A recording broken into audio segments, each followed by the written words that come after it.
Hello everyone, I'm Larry from Motion Software. Welcome to this first video on engine simulation and design. Motion produces several engine and vehicle simulations designed for performance enthusiasts and professional racers. This first video will show the basics of modeling a 4-stroke internal combustion engine. The software will reveal the power potential of the engine, its efficiency, fuel consumption, and other engine data that will closely match real-world dyno results. We'll start off by building a 4-cylinder engine using Dyno Sim 6. It's an easy-to-use simulation that runs on Windows PCs. In later videos, we'll dig much deeper into how engines function and how to select the right components to build horsepower.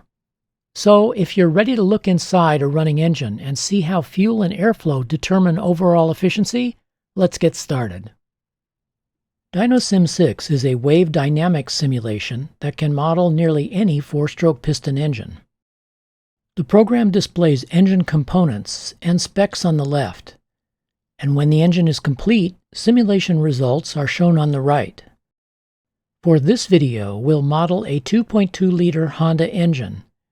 This inline 4-cylinder was used in the 2004 S2000 sports car. It's a fun engine to model and a favorite of mine since I owned an S2000 and enjoyed its high RPM performance. We can begin engine modeling anywhere, but let's start with the short block. This component category sets the number of cylinders, the bore, stroke, and rod length. The built-in short block menu provides a quick engine reference. Organized by country, over 1,000 short blocks are included in this menu. If the engine you're interested in isn't included in the menus, you can directly enter short block specs. Here's how that works. Each component includes its own data entry field. Many have drop-down menus, and most allow you to enter your own custom values. For example, the number of cylinders menu includes a 4-cylinder selection, but you can manually enter any value from 1 to 16 cylinders. 4 cylinders is the correct choice for this engine. The bore selection does not have a drop-down menu, but you can directly enter any value. The cylinder bores for the Honda are 3.425 inches.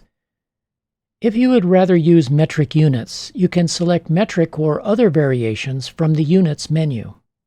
All displayed values will instantly switch to the new units system. The stroke for the Honda is 90.7 millimeters, and rod length is 149.65.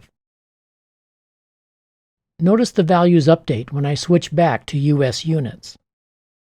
We'll leave the piston pin offset at 0 for this engine. To keep things brief, I'll move a bit more quickly through remaining data entry. The cylinder head component category is next.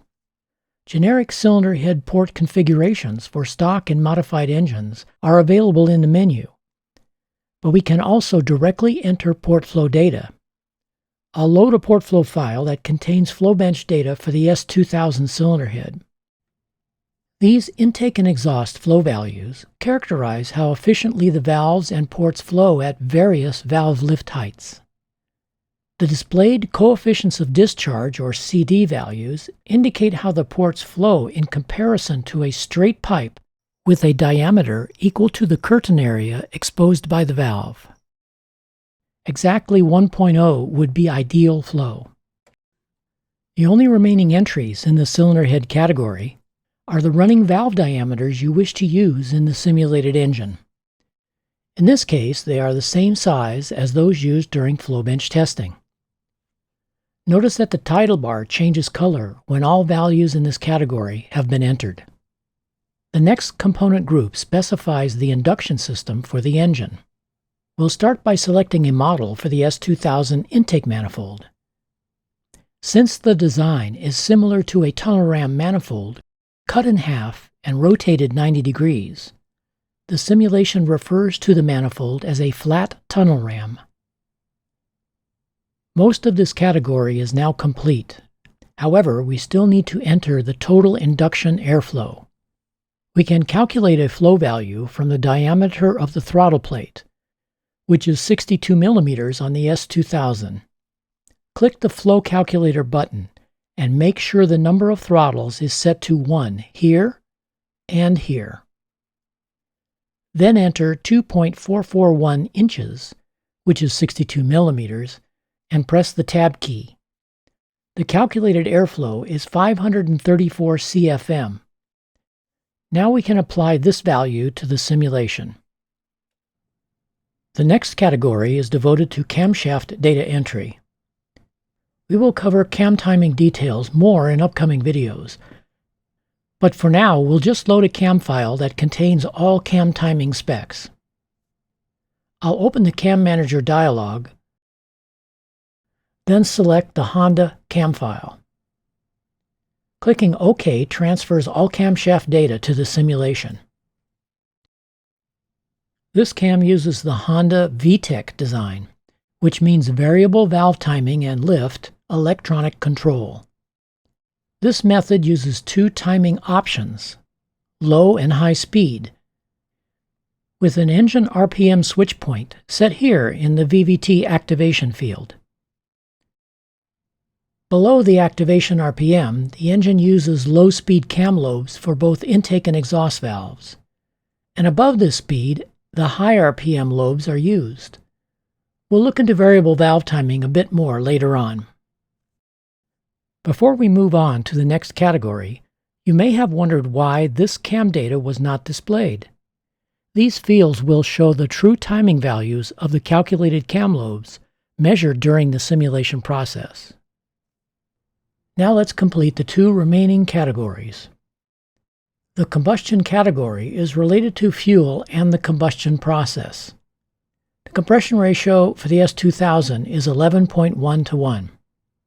We'll select basic pump gas as the fuel and accept 12.5 to 1 air-fuel ratio set for maximum power. The combustion chamber on the Honda is a very efficient pent roof design with high squish, and we'll let the simulation automatically calculate the best ignition timing. To complete the simulation, we need to define the exhaust system, and that's a simple process in Dyno Sim 6. Here we'll select a model that closely matches the factory setup, which is a tubular exhaust system with a 4-into-1 collector. The system uses mufflers and a very efficient catalytic converter.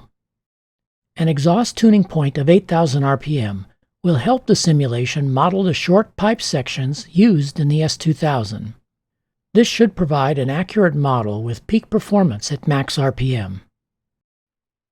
With all engine data entered, the simulation results are calculated and displayed. On the top results graph, horsepower is in red, torque is shown in green. The simulation predicts that the Honda should produce about 239 horsepower at 8,000 RPM and 174 pound-feet of torque at 6,800 RPM. Here, the two lower graphs show the pressure and flow values in the intake and exhaust ports during the test. By dragging this RPM reticle line, you can view the pressure and flow changes within the engine throughout the RPM range. These curves reveal a lot about what's controlling engine power and efficiency. For example, notice the red exhaust pressure curve. It shows a peak during cylinder blowdown just after the exhaust valve opens, as shown here on the graph. As I step to a higher RPM, a second pressure buildup begins to develop. This increasing pressure occurs during the second half of the exhaust stroke. This pressure rise is caused by a restriction in the exhaust system. In this case, it's from mufflers and a catalytic converter. Here's what happens to back pressure when we remove the catalytic converter. And now we'll remove the muffler restriction by switching to open headers. Exhaust flow is increased, back pressure decreases, pumping losses are reduced, and the engine responds with 40 more horsepower. And now I'll go over some inside information about what was calculated and displayed in these simulation runs. In the short time it took to run a simulation, several billion thermodynamic and pressure wave calculations were performed that, among other things, analyzed air and fuel flow in engine passages, often referred to as ducting. Showing the predicted power and torque at each RPM is commonly known as an RPM step test, and is similar to power measurements taken on engine dynamometers. This technique runs the engine at full throttle while being held at a specific RPM, say 3000, where output torque and power are recorded. Engine speed is then increased to the next step, 3200 RPM in this case, and another measurement is taken. Real-world dynamometer results are typically recorded when engine output has stabilized at each RPM point. The simulation does the same thing by repeating pressure and flow calculations within what's called a simulation's integration loop, until the results converge, meaning that variations in these calculations drops to nearly zero. If the simulation cannot converge, it will report an error. Convergence errors are rare and almost always due to poorly matched components. There is so much more we'll discover in future videos. Please join me next time for a closer look at cam timing and how to understand the information provided on cam cards. We'll end this video with a bit of insight into dyno testing by my good friend David Vizard. See you next time. The subject of dyno testing is, or can be, a little confusing to the novice engine builder. There's kind of a preconceived notion that you only use a dyno to find out how successful your build was. Although that's in essence true, the real reason that you use a dyno is not to find out how much horsepower the engine's making as you built it, but how much extra power can be made by simply fine-tuning the combination you have.